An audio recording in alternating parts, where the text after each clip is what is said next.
Hey folks, it's me, your friendly neighborhood pencil. Yeah, that's right, the skinny yellow stick you probably haven't thought about since third grade. But let me tell you my existence, it's a real grind. Literally. If you've ever wondered why it sucks to be a pencil, buckle up because I'm about to spill the graphite on the existential nightmare that is my life. We're talking constant erosion, zero respect, and a fate worse than being stuck in a perpetual sharpen and repeat cycle. It's like Sisyphus pushing that boulder, except my boulder is your endless to-do lists, and I get whittled down to a nub for the privilege. By the end of this, you might just hug your keyboard in gratitude. Let's dive in. Picture this, it's Monday morning and I'm fresh out of the box, all sharp and full of potential. Ah, the illusion of invincibility. But nope, the first thing that happens, you grab me and shove my tip into that medieval torture device you call a sharpener. Twist, twist, crunch, bits of me flying everywhere like confetti at a funeral. I'm losing layers of myself before I've even written a single word. It's like Nietzsche's eternal recurrence, but instead of reliving your best life, I'm doomed to repeat this self-destructive ritual every time I get a little dull. And dull, that's my default state after 5 minutes of your chicken scratch handwriting. Why does it suck? Because every sharpening is a reminder that I'm expendable. I'm literally designed to disappear. One vignette from my day, there I am, proudly sketching out your brilliant novel idea, and bam, you decide it's garbage, so you erase it all. But who gets the blame? Me for not being sharp enough. Ha, philosophical twist. Camus would call this the absurd, striving for perfection in a world that just grinds you down. And don't get me started on the wood shavings, they're like my shed skin, a testament to my slow suicide by productivity. But oh, it escalates. Fast forward to lunchtime. You've got me clamped between your teeth like I'm some kind of stress toy. Chew chew, no, I'm not a cigar buddy, my eraser end. Mangled beyond recognition, tasting like regret and stale coffee breath. It's humiliating being reduced to a fidget spinner for your anxious habits. Imagine if every time you got nervous, someone chomped on your pinky finger. Yeah, that's my vibe. Anecdote time, I once spent an entire board meeting getting nibbled by a CEO who thought he was channeling his inner Hemingway. Spoiler, he wasn't. He just left me looking like a beaver's reject project. Sartre would say this is bad faith, pretending I'm something I'm not, all while denying my true essence as a writing tool. But really, it's just gross. And the sucks factor. It shortens my already pathetic lifespan, turning me from a proud number 2 into a stubby embarrassment before I've even filled a page. Speaking of stubs, let's talk about my inevitable breakage. One wrong press, one accidental drop, and snap, I'm in 2 pieces, lying there like a failed relationship. You know that moment? You're jotting down your grocery list, eggs, milk, existential dread, and whoops, too much pressure on little old me. Now I'm halved, useless until you tape me back together like some Frankenstein experiment. It's escalating from the sharpener torture. Now I'm not just eroding, I'm shattering under the weight of your expectations. Funny story, I was once the star of a kid's art project, drawing rainbows and unicorns when suddenly, crack, the kid cries, blames me for not being strong enough, and tosses me aside. Philosophical punt. This is straight-up stoicism gone wrong. Epictetus would tell me to control what I can, but how do I control your ham-fisted grip? It sucks because it highlights my fragility in a world that demands durability. Pens get to leak dramatically. I just break quietly, forgotten in the pencil shavings of history. And just when I think it can't get worse, enter the drawer of doom. You finish your doodle, your note, your whatever, and poof, I'm banished to the junk drawer, rubbing elbows with rubber bands, stray batteries, and that one mystery screw you swear you'll use someday. It's dark, it's crowded, and it's a black hole of forgotten dreams. Vignette alert, there I was after helping you ace that exam, you're welcome, and what do I get? Shoved into oblivion next to a half-eaten candy bar wrapper. Days turn to weeks, I'm gathering dust, pondering my purpose like some graphite discards. I write, therefore I am. But am I if no one's using me? The sarcasm drips. Thanks for the vacation, human but solitary confinement isn't my idea of RR. This builds on the breakage. Now I'm not just broken, I'm abandoned, left to philosophize in the void. Nietzsche might call it the abyss staring back, but for me, it's just staring at a lint ball, wondering if this is my Ubermensch moment or just the end. Oh, but the abandonment? That's just the prelude to my next horror, getting lost in the great unknown. 1 minute I'm in your pocket, feeling semi-important like I'm part of your grand adventure, maybe jotting down a phone number or sketching a map to buried treasure.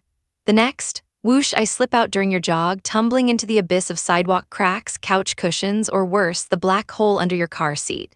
It's like being exiled from civilization, left to fend for myself in the wild. Vignette incoming. Picture me wedged between gum wrappers and loose change in your backpack, thinking I've hit the jackpot, constant travel. But no, you rummage for your keys and out I fly, landing in a puddle. Now I'm soggy, my lead all smudged, pondering Kierkegaard's leap of faith while I slowly disintegrate. Why does it suck? It escalates the junk drawer isolation. Now I'm not just forgotten, I'm forsaken in hostile territory where dogs might mistake me for a chew toy or ants for a bridge. Sarcastic twist. Thanks for the field trip. Human, nothing says adventure like being trampled by sneakers. Philosophically, it's pure existentialism. Heidegger would drone on about being thrown into the world, but for me, it's being thrown out of it, questioning if I ever mattered at all. And if I do get rescued, don't celebrate yet. Enter the eraser betrayal.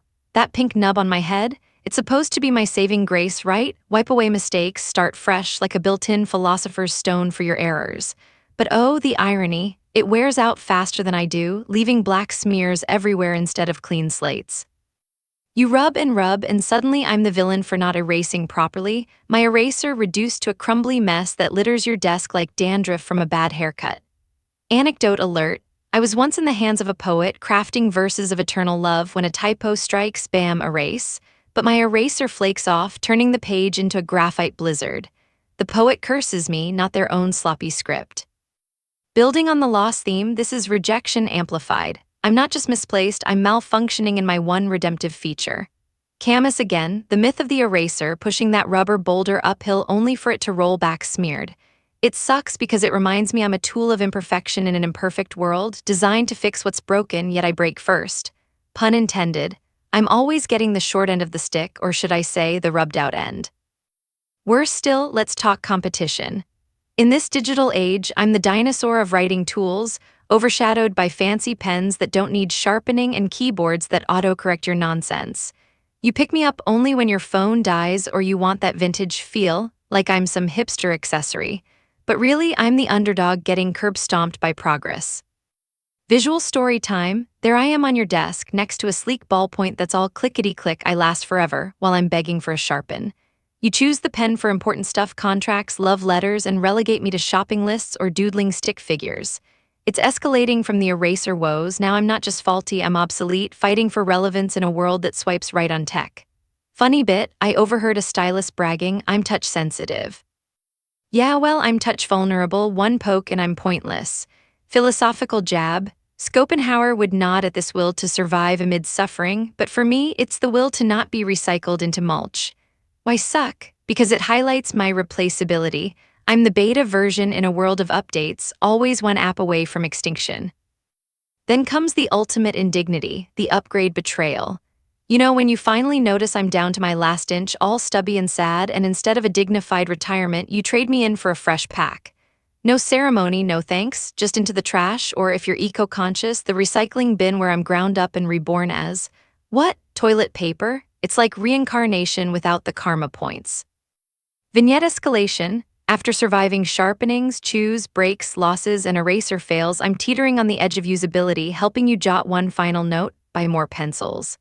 Poetic justice? Hardly. You toss me aside and I'm left contemplating Plato's cave. Was my whole life just shadows on paper? This ties back to the competition. I'm not just outshone, I'm disposable, cycled out like last season's fashion. Sarcasm overload. Gee, thanks for the glow-up opportunity. Nothing like being pulped to feel renewed. It sucks on a deep level, forcing me to face my mortality. I'm born to be used up, a fleeting spark in the bonfire of human creativity. But hold on, before you think my woes are over, let's not forget the borrowing black hole. Oh, the horror of being loaned out like a library book that never comes back. You hand me off to a friend for just a quick note, and poof, I'm gone forever, trapped in someone else's chaotic life. It's like being kidnapped and forced into servitude for strangers. Vignette ahead, there I was, minding my own business in your pencil case when your buddy asks to borrow me for a crossword puzzle. Next thing I know, I'm in his bag, enduring a bumpy bus ride, only to end up forgotten on a coffee shop table. Weeks later, I'm doodling conspiracy theories for a barista who's decided I'm her new muse. This builds on the upgrade betrayal. I'm not just discarded by you, I'm pilfered, circulating like currency in a bad economy. Punny sarcasm. I'm the lendensil that never returns, call it pencil napping. Philosophically, it's straight out of Hobbes' State of Nature. Nasty, brutish, in short, where survival means dodging the clutches of the forgetful masses. Why suck? It strips away any illusion of loyalty. I'm communal property, passed around until I'm whittled to nothing, pondering if true ownership even exists. And finally, the cherry on this suck sundae. Misuse as a multi-tool. Humans, why can't you just let me write? Instead, you turn me into a makeshift screwdriver, a hole poker, or even a coffee stirrer when you're too lazy for a spoon. My delicate tip, ruined, my body, bent and battered. It's the ultimate degradation from noble scribe to household hack. Escalating story. After all the previous traumas, I'm barely holding on, and you decide to use me to fish out a stuck key from a lock. Twist, snap, now I'm crooked, my graphite exposed like a raw nerve. Anecdote with a twist. I once stirred a cup of instant noodles for a broke college kid, emerging coated in salty residue, feeling like I'd been demoted from artist to utensil. Nietzsche would scoff at this eternal return to mediocrity, but for me, it's the will to power reduced to poking power. It sucks because it perverts my purpose. I'm meant for ideas, not odd jobs, highlighting the absurdity of existence where potential is squandered on the mundane. Hugh, there you have it, my graphite-stained confessions. From the relentless sharpenings to the final misuse, being a pencil is a masterclass in existential suckitude, a constant battle against erosion, abandonment, and irrelevance. It's like living in a Camus novel, absurdly pushing forward knowing the end is just a trash bin away. But hey, maybe that's the philosophical silver lining. In my short, sharpened life, I help birth your thoughts, your art, your grocery lists. Without me, where would your ideas go? So next time you pick up a pencil, give it a little respect, sharpen gently, don't chew, and for goodness sake, don't lend it out. If this tale of woe resonated with you, or if you've ever felt like a pencil in the grand scheme of things, used up and tossed aside, hit that subscribe button, like the video, and drop a comment below. What's the everyday object you think sucks the most to be? Let's philosophize together in the comments. Thanks for watching, and remember, in a world of digital dominance, sometimes the old school grind is what keeps us sharp. Catch you in the next one.